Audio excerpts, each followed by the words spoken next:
We are off on an adventure to see the Corsa today. Let's just turn the camera around. We're taking this. Why are we taking this? Anyway, I am going to get on with it and pick you back up when we get to the Corsa with the trailer.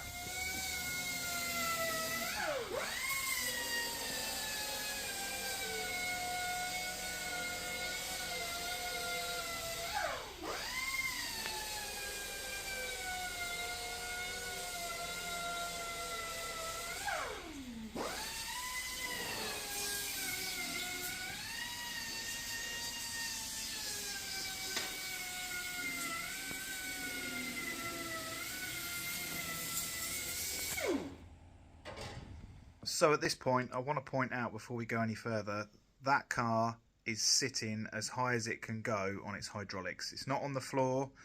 So normally that front splitter that you see, if you've not seen it in previous videos, sits on the deck. You cannot slide cigarette paper underneath the front of that. It is right on the floor.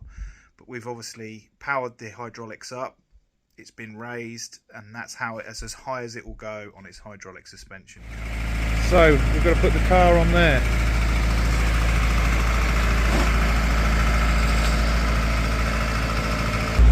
And this is what the milk crate was for. That's my seat.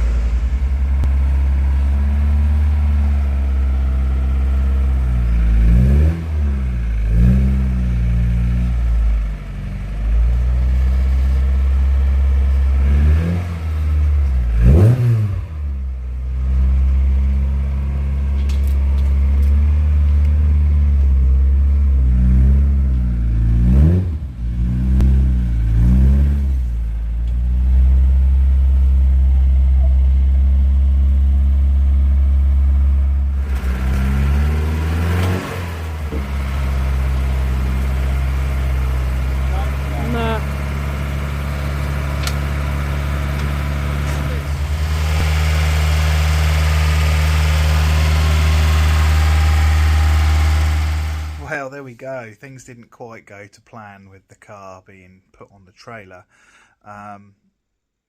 Even with hydraulics, the car has now been, the front bumper's been, lowered so that it's got an extra splitter on it, so it actually sits on the floor when the hydraulics come down, and the back bumper. So actually trying to drive straight onto the trailer would have worked beautifully if we didn't add that additional splitter onto the front of the car.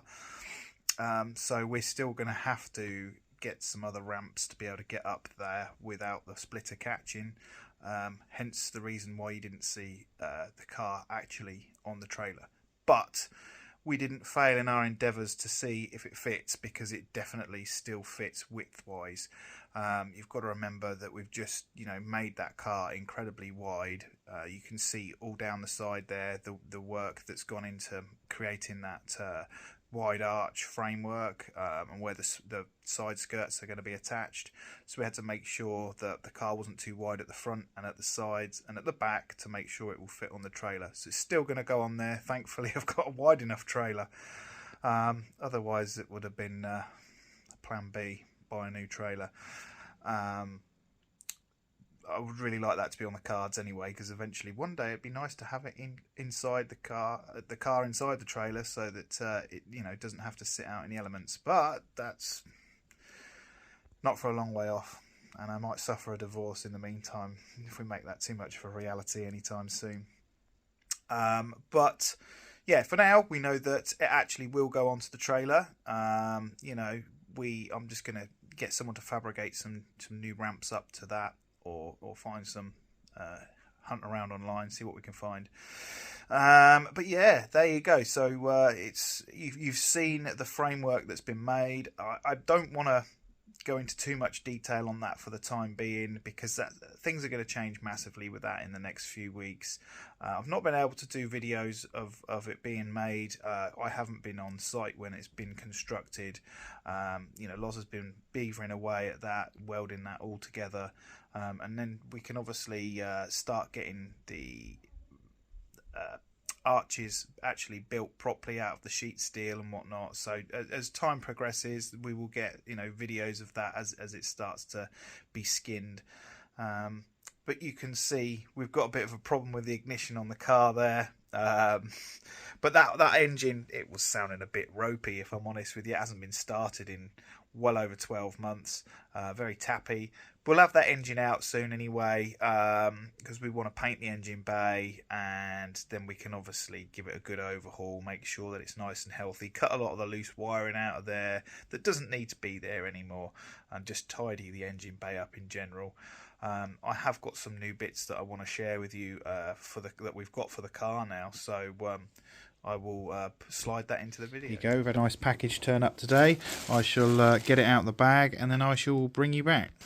Here we go then. So, air intake hose for the induction kit, a breather hose kit, 1, 2, 3 pipes, bag of Jubilee clips.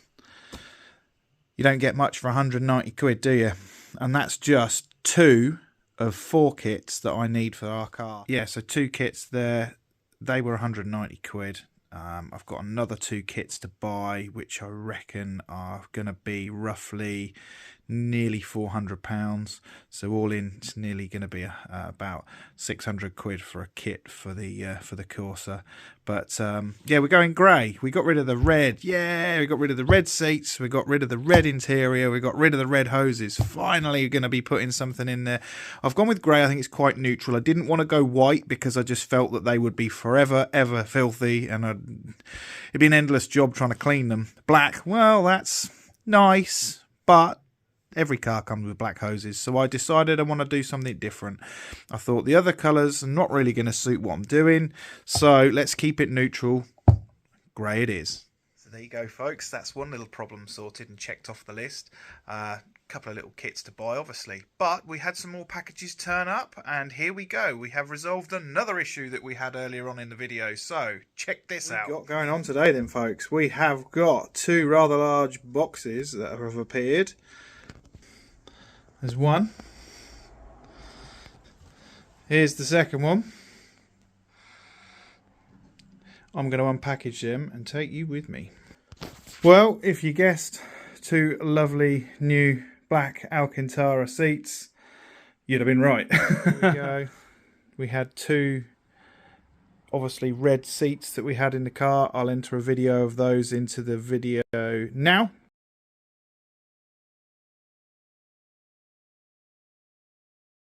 Lovely black Alcantara seats. I was going to go down the route of getting some Corsa VXR seats for the car. I decided that I didn't want to go that direction. The ones I wanted were full leather, but I thought that these would fit nicer with what we're doing with the Alcantara. They recline,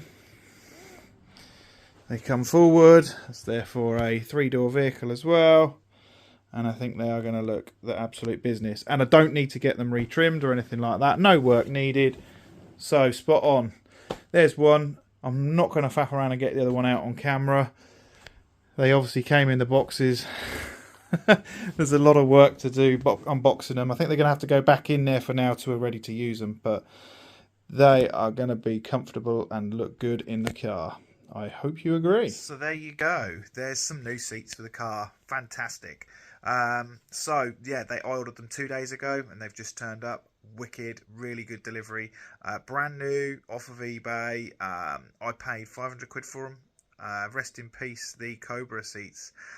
No, I didn't bin them. I did sell them to somebody who wanted them for his build. They were going to fit in nicely with what he was doing, and I thought, as they were quite faded and whatnot, 150 quid, bargain to him. So basically 150 quid off of the 500 I paid for those, 350 quid for a pair of brand new Alcantara seats that come forward so I can access the back. Spot on. Might have to order some subframes up for them to sit on, you know, normal standard Corsa subframes. We'll see, depends how high they're going to sit, because I don't really like the subframes the Cobras were sitting on. I thought they would, you sat quite low in the car with them, and they were hard to sort of move about. I could probably oil them up and whatnot, but they were very close to the floor. Not a fan. let's see what we can do with it. But anyway, there you go, some fantastic updates of the car. You can really see how the car is going, my vision for it with the wide arches and everything. Loz has obviously done a lot of that himself. I've told him what I wanted and he's sort of come up with it. So we're working together and two minds are coming together and producing what you've seen so far. I'm really looking forward to how it's going to turn out. We really do aim to try and get that Corsa externally complete for April, May of 2025, and then we start the interior boot build, so the sound system. Whether we take it for paint before or after that probably makes more sense to do it after, so it doesn't get scratched while we're in and out of the boot doing things. But there you go, you can see the vision. So thank you for watching once again, guys. Please give us a thumbs up. Please subscribe, please share the video, do whatever, please comment, tell me your thoughts, and yeah, be good to hear from you. Thanks again. Take care, see you next time.